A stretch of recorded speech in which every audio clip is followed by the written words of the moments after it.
بنی اسرائیل کا ایک شخص تھا، اس سے گناہ ہو گیا. جب وہ نادانی میں گناہ کر بیٹھا تو اسے بہت شرمندگی ہوئی. رب کے حضور حاضر ہونا یاد آ گیا. اب کیا کرتا؟ وہ بے قرار ہو گیا کہ اللہ کے حضور حاضر ہونا ہے، گناہ ہو گیا ہے، بنی اسرائیل کا شخص ہے. اب بے قرار ہوا تو کبھی ادھر بھٹکتا ہے، کبھی ادھر بھٹکتا ہے. وہ جس طرح چھپتے پھرتا ہے، اپنے آپ سے چھپ رہا ہے شرمندگی میں. اب اللہ پاک کی رحمت کو اس کی یہ بے قراری پسند آ گئی. اس کا یہ بے قرار ہونا، بے چین ہونا کہ میں نے رب کے حضور حاضر ہونا ہے، اللہ کو یہ پسند آ گیا. جب پسند آیا چنانچہ رب رحمان نے اس کی شرمندگی کو قبول فرمایا اور اسے ولایت کے اعلیٰ ترین درجے صدیقین سے نواز دیا. اعلیٰ ترین مقام عطا فرمایا. صدیقین کا ولایت کا بہت بڑا درجہ ہے. کس لیے؟ اسے یاد آیا گناہ تو کر لیا ہے، رب کے حضور جانا ہے، بے قرار ہو گیا. بندہ کہتا ہے نا کہ یار کون سی بے چینی ہے تجھے، ہوا کیا ہے تجھے؟ وہ تیری طبیعت نہیں رہی. اس کو یہی ڈر اور خوف آیا کہ رب کے حضور حاضر ہونا ہے، رب کے حضور حاضر ہونا ہے. اور بے قراری سے، بے چینی سے کبھی ادھر کبھی ادھر، کبھی ادھر کبھی ادھر. جب یہ عالم دیکھا، رب کریم نے فیصلہ کیا اسے ولایت کے وہ درجے پر، وہ مقام پر فائز کیا جو صدیقین کا ہے. یہ ڈر کی وجہ سے. کیا ڈر تھا؟ کہ رب کے حضور حاضر ہونا ہے، رب کے حضور جانا ہے.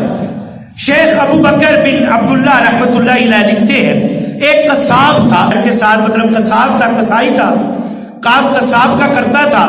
تو ساتھ والے گھر میں ایک خادمہ تھی، تو اس کا عاشق ہو گیا، دیوانہ ہو گیا. ایک دن وہ خادمہ کسی کام سے دوسرے گاؤں جا رہی تھی. قصاب نے موقع غنیمت جانا اور اس کے پیچھے پیچھے ہو لیا. جب قصاب نے اسے پکڑا تو کنیز نے کہا، اے نوجوان، میرے دل بھی تیری طرف مائل ہے. یہ نہیں کہ نہیں، میرا دل بھی تیری طرف مائل ہے، لیکن میں اپنے رب کریم سے ڈرتی ہوں. اللہ اکبر. وہ خادمہ کہنے لگی، وہ نکرانی کام کرنے والی، کہ میں اپنے رب سے ڈرتی ہوں. اب وہ قصائی کی بات سنیے. وہ کہنے لگا کہ جب یہ قصاب نے سنا اور وہ کہنے لگا، اے نوجوان، اگر میں تیری طرف مائل تو ہوں لیکن میں اپنے رب سے ڈرتی ہوں. اب دیکھیے جب وہ قصاب نے یہ سنا تو بولا، جب تو اللہ پاک سے ڈرتی ہے تو میں بھی اپنے رب سے ڈرتا ہوں. جب تو ڈرتی ہے تو میں بھی اپنے رب کی ذات سے ڈرتا ہوں. یہ کہہ کر اس نے توبہ کر دی اور وہاں سے پلٹ پڑا. راستے میں پیاس کے مارے دم ٹوٹنے لگا، لب خشک ہو گئے، راستے میں بے چین ہو گیا. اتفاقاً سے ایک ملاقات اس کی ایک شخص سے ہو گئی جو کسی نبی علیہ السلام کا قاصد تھا، یعنی نبی علیہ السلام کے پیغام لے کے آیا جایا کرتا تھا. اب وہ قاصد سے ملا. اس مرد قاصد نے پوچھا کہ اے نوجوان کیا حال ہے؟ قصاب بولنا، پیاس سے نڈال ہوں، میں پیاس کے سبب بڑا نڈال ہوں. قاصد نے کہا، آؤ دونوں مل کر اللہ پاک کی بارگاہ میں دعا کرتے ہیں. قصاب بولا، میں نے تو کبھی کوئی ایسا کام ہی نہیں کیا، کوئی عبادت ہی نہیں کی، تو میں کیا دعا کروں گا، کیا اپنے رب سے مانگوں گا؟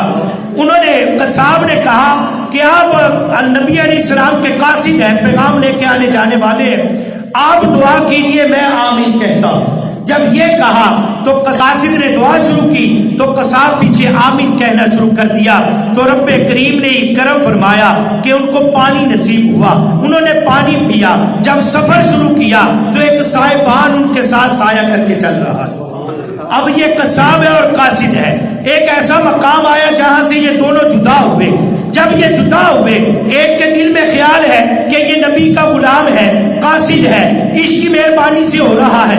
قصاب کے دل میں یہ ہے کہ میں تو بڑا گناہ گار ہوں، بڑا سیاہ کار ہوں، نیکی تو کبھی کی نہیں، یہ مہربانی اس کی وجہ سے ہو رہی ہے. دونوں کا حسن ظن تھا. جب جدا ہوئے تو بادل کا ٹکڑا قصاب کے سر پہ چلا گیا. جب جدا ہوئے راستہ الگ ہوا تو بادل کا ٹکڑا قصاب کے سر پہ گیا. نبی علیہ السلام کا خادم ہے, وہ دیکھ رہا ہے. پھر اس نے پوچھا, کہا یہ معاملہ کیا ہے؟ تو کہتا ہے نیکی نہیں کبھی کی, میں نے کوئی عبادت نہیں کی, تو کیا ہوا؟